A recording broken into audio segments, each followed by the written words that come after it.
ஒரு 2 வயசு ஆண் குழந்தை தொடர்ந்து 3 நாட்களா நள்ளிரவு தூக்கத்திலிருந்து அரண்டு எந்திரிச்சு அழுதுகிட்டே இருந்திருக்கு.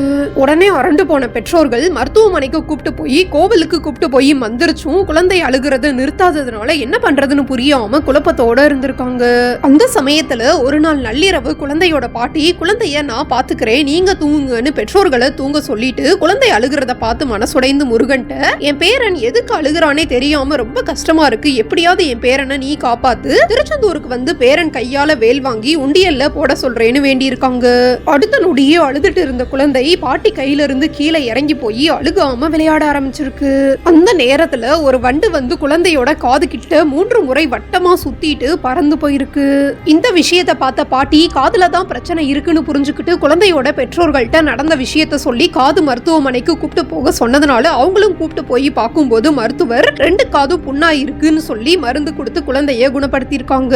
உடனே பாட்டி முருகன் தான் வண்டு ரூபத்துல வந்து காதை குறிப்பிட்டு காமிச்சு சிறுவனை குணப்படுத்தி இருக்காங்கன்னு புரிஞ்சுக்கிட்டு குடும்பத்தோட திருச்செந்தூர் முருகன் கோவிலுக்கு போய் வழிபட்டு வந்ததாக சொல்றாங்க.